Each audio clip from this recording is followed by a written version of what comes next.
From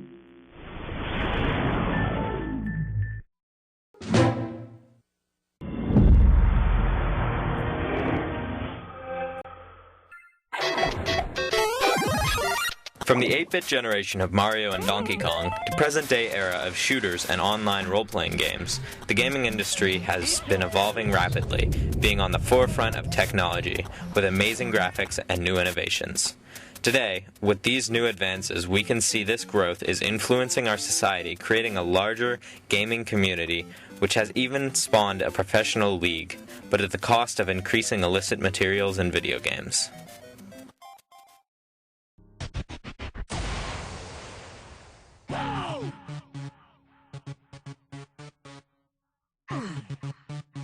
Stay cool, baby. Contrary to popular belief, not all gamers are nerds. They are normal people who carry out social lives and use gaming as an enjoyable pastime. When I first started playing, I was kind of hesitant because I always thought, play video games, you had to be a nerd, and I've never been much of a nerd. I would consider myself a gamer, yes. I would consider myself a weekend gamer.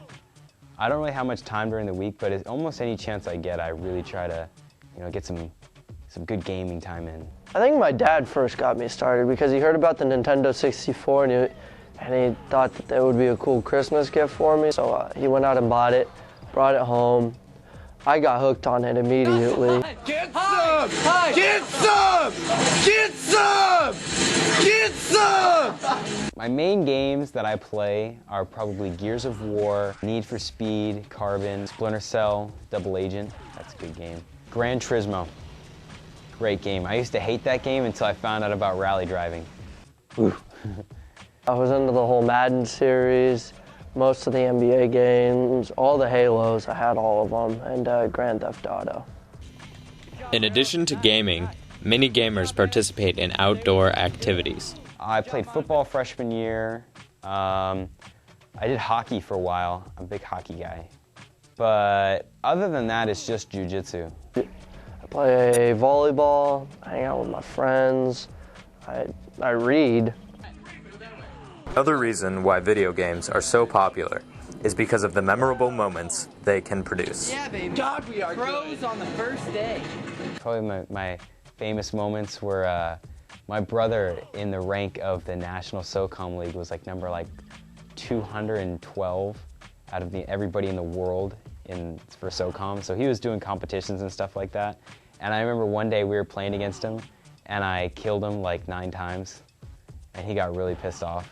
And that was probably one of the best moments in SOCOM history. All right, so Madden tournament at my friend's house. This one kid's really good and never been beaten by any of us.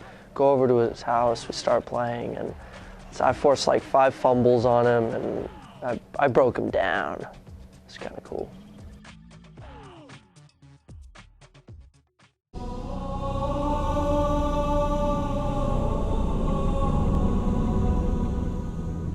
With this community growing more and more every day, gaming can be more than just a pastime, as well as a way to make a living. One of the most prominent hosts of professional tournaments is the MLG Pro Circuit. MLG stands for Major League Gaming. It's a professional gaming league, and they host tournaments for Halo 2 and Super Smash Bros. Melee. The MLG event I attended was MLG Orlando in just this last summer. I went there with a team of 4 to play in the 4v4 in amateur bracket, and I also played in free-for-all. People really just come from all over the world to play there, and they host it at a venue next to a really nice hotel from my experience. There's hundreds of Xboxes and TVs set up in one gigantic room. Once the competition actually starts, competition goes in heats, and then there are several heats per round, and it's a double elimination bracket. So you're in the winner's bracket, you start off there, and if you keep on winning, you keep on staying in the winner's bracket, but if you lose, you go to a loser's bracket where you play against other losers. If you lose in that bracket, then you're just out of the tournament. The cash prizes in general are pretty big. For the first place pro team, it's $20,000 in the tournament that I played in, but in the national championship, it's $50,000.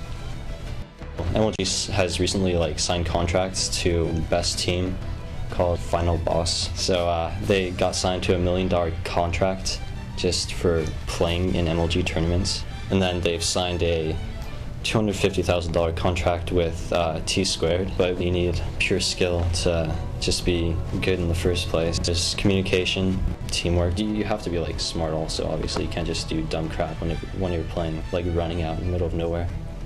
You have to be smart about your play.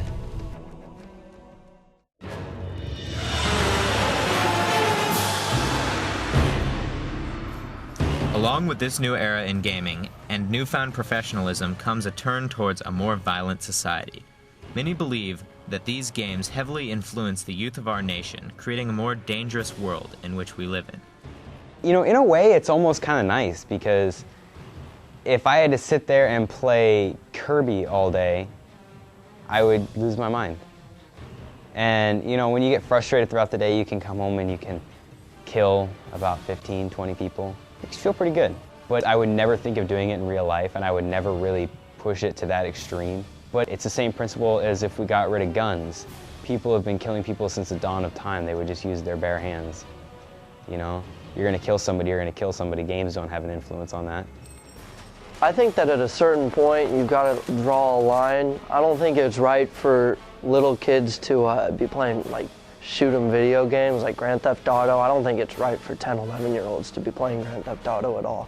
I think you need to put like an age limit on it and establish ground rules and whatnot. In addition to being violent, gaming can also become very addicting, alluring many to become so enthralled with the game's characters, massive world maps, and never-ending storylines. It makes some gamers feel as if they can never leave this virtual world. This is most visible in the massive multiplayer online role-playing game, World of Warcraft. Man, I have heard some things about World of Warcraft. I've heard people get addicted to it.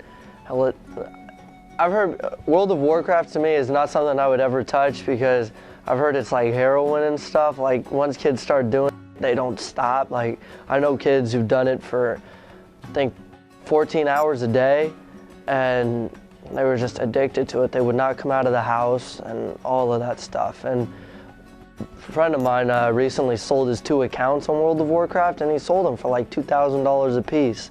And it kind of blows your mind to think that people would pay that much for something that's not like tangible.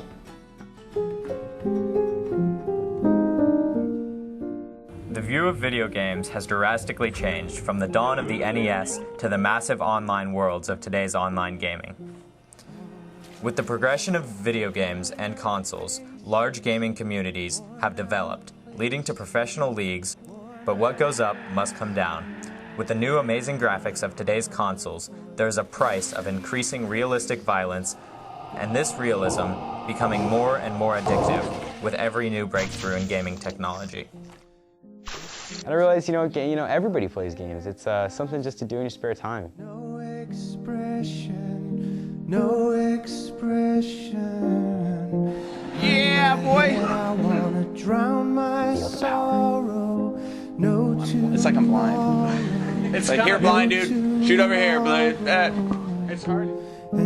I like to shoot things. I don't really want to chainsaw anybody. I'm not that kind of violent person. Well, and you just keep dying and dying and dying and dying. I'm sad. Somebody getting this, I'm very sad. So I'm pretty confident that the next step is going to be basically the Matrix.